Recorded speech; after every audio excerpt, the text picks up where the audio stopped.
Okay, our wellness notebook. All right, let's go through this one more time. Make sure we're all on the same page. Okay, page one. All I want you to do here is go to Google uh, and just Google health triangle. Take one of the triangles, copy and paste in this particular box, and underneath it, as you look at the triangle and how equal it is and balanced, what does your triangle look like? Not the one that you copied and pasted above, but look at your personal life and say, am I too entrenched in physical health? Do I need to improve a little more in the social aspect of my health?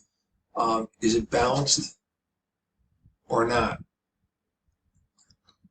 So those are the things I want you to think about when you're responding to that question. Next, what does health mean to you? What does being healthy mean to you?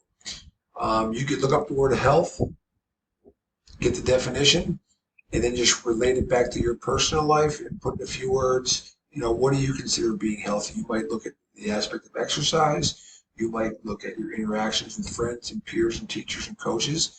You might look at how you're feeling mentally, your self-confidence, self-esteem, and things of that nature. So basically, in a nutshell, what does it mean to you personally?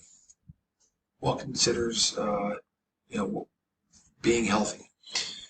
Just below that, we have we watched the video An Apple a Day, and I'm looking for a response to the poem.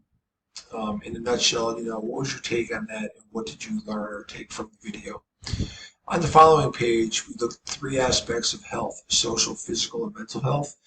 We played the video. If you missed it, you can do that again. Play the video, and then just redefine in a few words what each aspect means. I know that physical health means you might just jump away and say exercise, but really overall, the nourishment, the body and the mind, and the two working together. And so try to pull a little bit deeper, into it and extract as much as you can. You're talking about physical health and maybe as it relates to your life. Giving you an example. Okay, so let's go to the next page. Above here, I have a link. If you click on here, there's a little article on wellness and what that means. As you look at the wellness continuum, you're pretty much going to answer most of the questions on each page. Just below here, I just want you to highlight or bold print the five most unhealthy behaviors to you that are probably most personal. Okay, uh, maybe you've experienced some of those things, or you've witnessed it, but something that really doesn't sit well with you. All right. On the following page here, a list of 2 to 3 things that you do to stay healthy as you look at the wellness continuum. Are you getting proper sleep? Are you getting the exercise? Eating a balanced diet? Doing your chores, homework, challenging yourself academically? Pushing yourself um, mentally. But what are you doing to improve, your wellness and keeping yourself more on the healthy side of that continuum? On the other hand, let's look at the other side and 2 to 3 things you do to be on the other side of the wellness continuum. And some of us might have pretty good lives and live a balanced life, and that's great. But hopefully there's always something you're looking at yourself and saying, I wish I was better at this, or I can improve, with this or that, whether it's your patience or your ability to listen to people, maybe understand somebody else's point of view, um, maybe be more objective, be more reflective, maybe incorporate more exercise. I'm just giving examples and trying not to just look at the surface, but look a little bit below the surface and look at a couple things that we can improve upon. All right.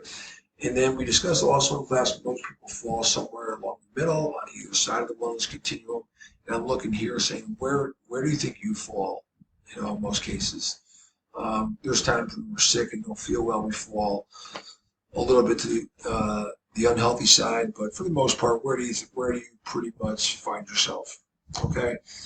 And the bottom question is list or discuss a few things you can do to improve your overall level of fitness.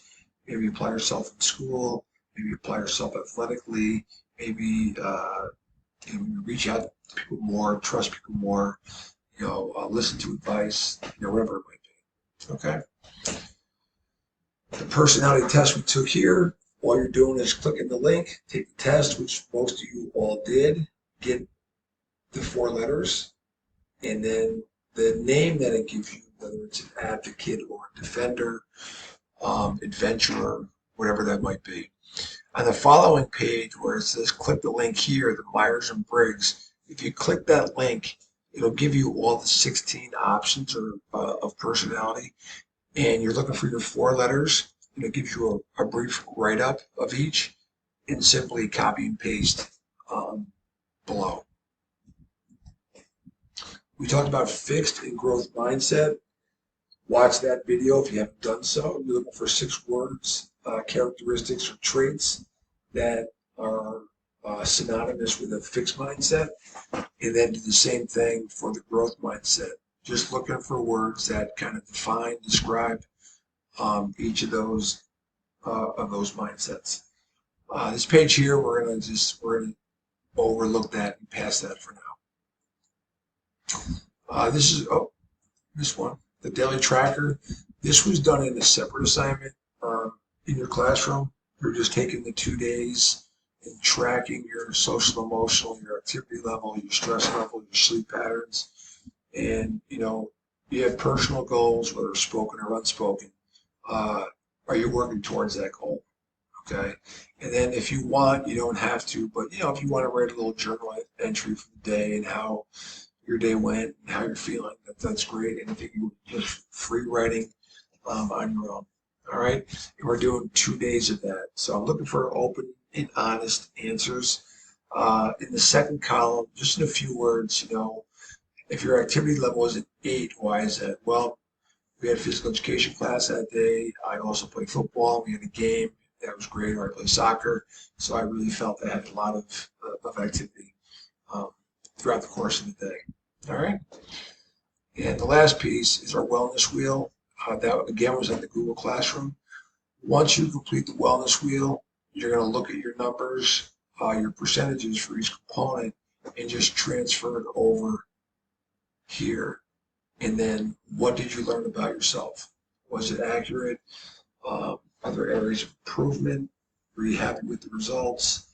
I think we focus on the positives, but we also want to look at things we can improve upon. And maybe this could be an area where we see it and say, you know what, this is where I can get better. Okay? So that's really our wellness workbook in a nutshell. And we're looking to get that completed by the end of the week.